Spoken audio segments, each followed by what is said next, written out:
Hitman Rohit Sharma की दमदार बल्लेबाजी और इसके बाद भारतीय टीम की तरफ से उप कप्तान श्रेयस अय्यर और साथ में अक्षर पटेल व हर्षित राणा के दमदार परफॉर्मेंस के दम पर भारतीय टीम ने ऑस्ट्रेलिया के उड़ाए परखच्चे। नमस्कार दोस्तों, स्वागत है आपका एक बार फिर हमारे चैनल में। दोस्तों, भारत और ऑस्ट्रेलिया के बीच आज दूसरा वनडे मुकाबला खेला जा रहा है, जहां पर भारतीय टीम के बल्लेबाजों ने कमाल परफॉर्मेंस करके दिखाया। तो हम आपको इस मुकाबले का पूरा हाईलाइट वीडियो तो इस वीडियो में बताने वाले हैं, लेकिन दोस्तों उससे पहले आप भी भारतीय टीम के इन बल्लेबाजों के शानदार परफॉर्मेंस को देखकर खुश हैं तो इस वीडियो को एक लाइक जरूर कर दें। वीडियो का लाइक टारगेट हमने रखा है दोस्तों मात्र 500 लाइक, और साथ ही आपने भी चैनल पर पहली बार विजिट किया है तो चैनल को सब्सक्राइब करके बेल आइकन जरूर दबा लें। तो चलिए दोस्तों, जानते हैं आज के इस बेहद ही शानदार मुकाबले का पूरा हाईलाइट। तो दोस्तों, आज के मुकाबले में सिक्का उछाला एक बार फिर मिचेल मार्श ने, और भारतीय टीम की किस्मत खराब थी कि लगातार 17वां टॉस भी टीम इंडिया हार गई। यहां पर ऑस्ट्रेलिया ने टॉस जीता और पहले भारतीय टीम को बल्लेबाजी के लिए आमंत्रित किया। टीम इंडिया ने आज अपनी प्लेइंग 11 में कोई भी बदलाव नहीं किया। सेम प्लेइंग 11 के साथ टीम इंडिया उतरी, लेकिन ऑस्ट्रेलिया की टीम ने बार्टलेट और एडम जेम्पा को अपनी टीम में शामिल किया, यानी कि 2 बदलाव ऑस्ट्रेलिया की टीम ने किए। वहीं पर दोस्तों, टीम इंडिया की तरफ से रोहित शर्मा और शुभमन गिल पारी की शुरुआत करने उतरे। तो शुरुआती 2 ओवर संभल कर बल्लेबाजी करने के बाद तीसरे ओवर की तीसरी गेंद पर शुभमन गिल के बल्ले से आज के दिन का पहला चौका देखने को मिला, जहां पर उन्होंने मिचेल स्टार्क की गेंद को कवर की तरफ 4 रनों के लिए बाउंड्री लाइन के पार भेजा। तो इसी ओवर की 5वीं गेंद पर रोहित शर्मा ने भी एक शानदार फ्लिक शॉट खेला और गेंद को उन्होंने भी शानदार तरीके से 4 रनों के लिए बाउंड्री लाइन के पार भेजकर अपनी पारी का पहला चौका जड़ दिया। लेकिन इसके बाद यहां पर रोहित शर्मा का थोड़ा स्ट्रगल देखने को मिला, जिसका असर यहां पर कप्तान शुभमन गिल के ऊपर हुआ। 7वें ओवर की पहली गेंद पर वो बड़ा शॉट खेलने के लिए गए, लेकिन गेंद को गैप में निकाल नहीं पाए। बीच में आ गए मिचेल मार्श, जिन्होंने शानदार कैच पकड़ा और भारतीय कप्तान के रूप में पहला झटका टीम इंडिया को लगा। बार्टलेट ने उन्हें आउट किया और उन्होंने 9 गेंदों का सामना करते हुए 9 रन बनाए। इसके बाद दोस्तों, भारतीय टीम के लिए विराट कोहली क्रीज पर उतरे, लेकिन आज भी विराट कोहली कुछ खास नहीं कर पाए। 4 गेंदों का सामना करने के बाद LBW आउट होकर पेविलियन लौटे और बार्टलेट ने एक ही ओवर में टीम इंडिया को 2 झटके दिए और भारतीय टीम मुश्किलों में फंस गई, क्योंकि विराट कोहली एक बार फिर अपना खाता नहीं खोल पाए। लेकिन ऑस्ट्रेलिया की टीम यहां पर मजबूत स्थिति में आ गई। विराट कोहली सिर्फ 4 ही गेंदों का सामना कर पाए। पिछले मुकाबले में 8, तो इस बार 4 गेंदों का सामना करने के बाद 0 पर ही वो चलते बने।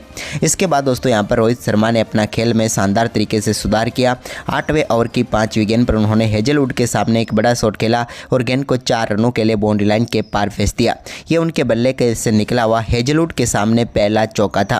इसके बाद दोस्तों, यहां पर रोहित शर्मा ने 10वें ओवर की पहली गेंद पर भी जब उनके सामने एक बार फिर से हेजलवुड आए तो यहां पर भी कमाल का शॉट उन्होंने खेला और इस बार मिडऑफ के ऊपर से गेंद को बाउंड्री लाइन के पार भेजकर अपनी पारी का एक और लाजवाब चौका यहां पर जड़ दिया। इसके बाद दोस्तों, यहां पर श्रेयस अय्यर ने भी 14वें ओवर की तीसरी गेंद पर जोश हेजलवुड के सामने एक और शानदार शॉट खेला और इस बार गेंद को बैकवर्ड पॉइंट की तरफ 4 रनों के लिए बाउंड्री लाइन के पार भेज दिया। अब तो भारतीय टीम के लिए दोनों बल्लेबाज पिच पर टिक चुके थे, यानी कि रन भी तेजी से बनाने शुरू कर चुके थे।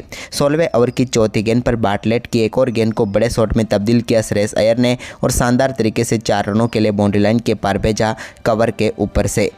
तो वहीं पर इसके बाद दोस्तों, यहाँ पर श्रेयस अय्यर का ये शानदार परफॉर्मेंस जारी रहा। 18वें ओवर की आखिरी गेंद पर भी उन्होंने एक और बड़ा शॉट खेला और इस बार भी गेंद को शानदार तरीके से मिड ऑन के ऊपर से बाउंड्री लाइन के पार भेज दिया। अब तो दोनों बल्लेबाजों की ये साझेदारी टीम इंडिया को मजबूत स्थिति से आगे बढ़ा रही थी। तभी 19वें ओवर की पहली गेंद पर मिचेल ओवन की गेंद को बड़े शॉट में तब्दील किया रोहित शर्मा ने और जड़ दिया बैकवर्ड स्क्वायर लेग के ऊपर से अपनी पारी का पहला दमदार छक्का, यानी कि अपने फेवरेट पुल शॉट के साथ ही। तो वहीं पर इसी ओवर की तीसरी गेंद पर भी एक बार फिर से यहाँ पर मिचेल ओवन थोड़ी सी शॉर्ट गेंद डाल बैठे, जिसका पूरा फायदा एक बार फिर रोहित शर्मा ने उठाया और गेंद को पहुंचा दिया एक बार फिर से बैकवर्ड स्क्वायर लेग के ऊपर से स्टैंड में और जड़ दिया अपनी पारी का दूसरा दमदार छक्का। तो वहीं पर इसी ओवर की आखिरी गेंद पर भी यहां पर श्रेयस अय्यर ने भी एक कमाल का शॉट खेला, सामने की तरफ गेंद को 4 रनों के लिए बाउंड्री लाइन के पार भेजा और इस एक ही ओवर में 17 रन बटोर लिए दोनों बल्लेबाजों ने। इसके बाद दोस्तों, यहाँ पर रोहित शर्मा ने 21वें ओवर की 5वीं गेंद पर एक शानदार स्वीप शॉट खेला, जहां पर गेंद को बैकवर्ड स्क्वायर लेग की तरफ एक बार फिर से 4 रनों के लिए बाउंड्री लाइन के पार भेजा। एडम जेम्पा के सामने एक और शानदार चौका इनके बल्ले से निकला। वहीं पर अब रोहित शर्मा पहुंच चुके थे 49 रनों पर, तो उन्होंने 22वें ओवर की 5वीं गेंद पर लिए सिंगल के साथ ही दमदार बल्लेबाजी करते हुए अपने वनडे कैरियर का 59वां अर्धशतक ठोक डाला। रोहित शर्मा की कमाल पारी रही, यहाँ पर संघर्षपूर्ण पारी रही, लेकिन कमाल का अर्धशतक ठोक कर टीम इंडिया को मुश्किल स्थितियों से उबारने का काम हिटमैन रोहित शर्मा ने यहां पर करके दिखाया। इसके बाद दोस्तों यहां पर 25वें ओवर की चौथी गेंद पर भी यहां पर एडम जेम्पा की एक और गेंद को रोहित शर्मा ने इनसाइड आउट शॉट खेला और 4 रनों के लिए बाउंड्री लाइन के पार भेज दिया एक्स्ट्रा कवर के ऊपर से। कमाल चौका यहां पर देखने को मिला। इसके बाद दोनों बल्लेबाजों के बीच शानदार शतकीय साझेदारी भी पूरी हो गई तीसरे विकेट के लिए। इसके बाद श्रेयस अय्यर ने भी यहां पर 28वें ओवर की दूसरी गेंद पर मैथ्यू शॉट की एक और गेंद को शानदार तरीके से 4 रनों के लिए बाउंड्री लाइन के पार भेजा। फाइन लेग के ऊपर से यहां पर गेंद को 4 रनों के लिए उन्होंने बाउंड्री लाइन के पार भेज दिया। इसके बाद रोहित शर्मा ने भी 28वें ओवर की आखिरी गेंद पर एक और शानदार शॉट खेला, जहां पर 1 बाउंस गेंद को 4 रनों के लिए बाउंड्री लाइन के पार भेजा रोहित ने। और इस ओवर में भी दोनों बल्लेबाजों ने शानदार बल्लेबाजी करते हुए बेहतरीन तरीके से 12 रन बटोर लिए। वहीं पर दोस्तों अब उप कप्तान श्रेयस अय्यर 49 रनों पर पहुंच चुके थे, तो आखिरकार उन्होंने 29वें ओवर की पहली गेंद पर लिए सिंगल के साथ ही अपने वनडे कैरियर का 23वां अर्धशतक पूरा कर लिया, जबकि ऑस्ट्रेलिया के खिलाफ ये इनका पहला अर्धशतक था। लेकिन कमाल पारी यहां पर मुश्किल स्थितियों में खेल कर दिखाई इन्होंने। इसके बाद यहां पर ऑस्ट्रेलिया की टीम की तरफ से गेंदबाजी में बदलाव हुआ। मिचेल स्टार्क को लेकर आए और उनकी गेंद पर पुल शॉट खेलने के चक्कर में रोहित शर्मा अपना विकेट गंवा बैठे। गेंद सीधे हेजलवुड के हाथों में चली गई और भारतीय टीम को करारा झटका लगा। रोहित कमाल बल्लेबाजी कर रहे थे, लेकिन 97 गेंदों पर 73 रनों की पारी खेलकर वो पेविलियन लौटे। इसके बाद 31वें ओवर की तीसरी गेंद पर शानदार बल्लेबाजी करते हुए मैथ्यू शॉट की एक और गेंद को शानदार तरीके से बाउंड्री लाइन के पार भेजकर एक और बेहतरीन चौका यहां पर श्रेयस अय्यर ने जड़ दिया अपनी पारी का।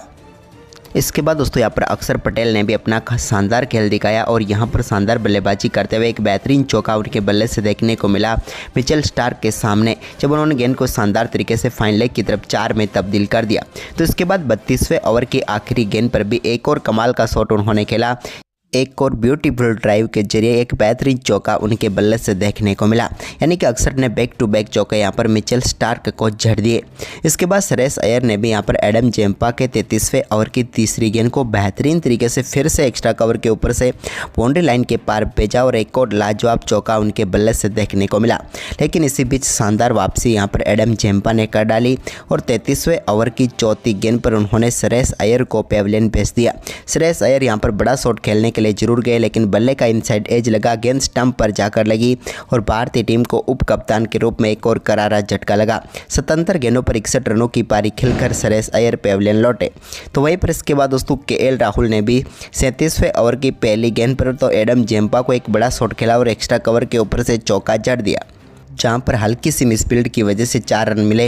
लेकिन एडम जेम्पा ने अगली ही गेंद पर शानदार वापसी भी कर ली और 37वें ओवर की दूसरी गेंद पर केएल राहुल को उन्होंने बोल्ड करके पेविलियन भेजा और भारतीय टीम को एक और बड़ा झटका दिया। केएल राहुल कमाल की फॉर्म में जरूर चल रहे थे, लेकिन आज कुछ खास नहीं कर पाए। 15 गेंदों का सामना करने के बाद 11 रन बनाकर पेविलियन लौट गए। इसके बाद 40वें ओवर की पहली गेंद पर मिचेल स्टार्क को एक और शानदार चौका यहाँ पर अक्षर पटेल ने जड़ दिया, जब उन्होंने एक्स्ट्रा कवर के ऊपर से गेंद को शानदार से 4 रनों के लिए बाउंड्री लाइन के पार भेजा। तो वहीं पर इसी ओवर की तीसरी गेंद पर भी एक और लाजवाब शॉट उनके बल्ले से देखने को मिला, जहां पर मिड विकेट की तरफ गेंद को 4 रनों के लिए बाउंड्री लाइन के पार भेजा और एक और बेहतरीन चौका अक्षर पटेल ने जड़ दिया। इसके बाद 41वां ओवर डालने आए ट्रेविस हेड के सामने भी ओवर की तीसरी गेंद पर एक और शानदार शॉट खेला और गेंद को 4 रनों के लिए बाउंड्री लाइन के पार भेज दिया। अक्षर पटेल ने जड़ दिया एक और कमाल का चौका। इसके बाद दोस्तों शानदार बल्लेबाजी करते हुए यहाँ पर एक बेहतरीन चौका सामने की तरफ जड़ने में कामयाब हुए नीतीश कुमार रेड्डी, जहाँ पर कमाल की टाइमिंग देखने को मिली उनके बल्ले से और मिड ऑफ की तरफ गेंद को 4 रनों के लिए उन्होंने बाउंड्री लाइन के पार भेज दिया। इसके बाद एडम जेम्पा जब 45वां ओवर डालने आए तो उनकी पहली गेंद पर बड़ा शॉट खेलने के लिए गए अक्षर पटेल। लगभग वो कामयाब तो हो चुके थे, लेकिन बाउंड्री लाइन के ऊपर मिचेल स्टार्क का एक अद्भुत कैच देखने को मिला, जिसने समाप्त की यहाँ पर अक्षर पटेल की शानदार पारी को। एक बेहतरीन कैच पकड़ने में कामयाब हुए यहाँ पर मिचेल स्टार्क और अक्षर पटेल इस मुकाबले में 41 गेंदों पर 44 रनों की शानदार पारी खेलकर पेविलियन लौटे। लेकिन उनके पीछे 45वें ओवर की आखिरी गेंद पर नीतीश कुमार रेड्डी भी अपना विकेट गंवा बैठे। वो आगे बढ़कर बड़ा शॉट खेलना चाहते थे एडम जेम्पा के सामने, लेकिन यहाँ पर स्टंपिंग आउट होकर पेविलियन भेजा और भारतीय टीम को एक और झटका लग गया, क्योंकि नीतीश कुमार रेड्डी से काफ़ी ज़्यादा उम्मीदें थी, लेकिन आज वो उम्मीदों के ऊपर खरा नहीं उतर पाए और 10 गेंदों का सामना करने के बाद 8 रनों की पारी खेलकर पेविलियन लौट गए। इसके बाद दोस्तों हर्षित राणा राणा ने कमान संभाली और 47वें ओवर की पहली गेंद पर उनके बल्ले से एक शानदार शॉट देखने को मिला, जहां पर उन्होंने एडम जेम्पा की गेंद को एक्स्ट्रा कवर की तरफ 4 रनों के लिए बाउंड्री लाइन के पार भेजा। इसके बाद इसी ओवर की अगली ही गेंद पर एक और कमाल का शॉट उन्होंने खेला और इस बार बैकवर्ड पॉइंट की तरफ गेंद को कट करके बाउंड्री लाइन के पार भेज दिया और शानदार चौका उनके बल्ले से देखने को मिला। जबकि ओवर की 5वीं गेंद पर भी हर्षित राणा ने एक और कमाल का शॉट खेला, जहां पर गेंद को एक बार फिर से बाउंड्री लाइन के पार भेजकर बेहतरीन चौका जड़ दिया। यानी कि हर्षित राणा ने कमाल करते हुए इस ओवर में 3 बेहतरीन चौके जड़ दिए एडम जेम्पा को। वहीं पर इसके बाद दोस्तों शानदार बल्लेबाजी करते हुए 48वें ओवर की दूसरी गेंद पर भी एक और शानदार चौका यहां पर अर्शदीप सिंह के बल्ले से देखने को मिला, जब उन्होंने मिचेल स्टार्क की गेंद को शानदार तरीके से बाउंड्री लाइन के पार भेजा। तो वहीं पर इसके बाद इसी ओवर की आखिरी गेंद पर भी वो एक और शानदार चौका लगाने में कामयाब हुए, जब मिड विकेट की तरफ गेंद को 4 रनों के लिए पार पहुंचा दिया बाउंड्री लाइन के। इसके बाद दोनों बल्लेबाजों ने टीम इंडिया के स्कोर को शानदार तरीके से 265 रनों के पार पहुँचा दिया।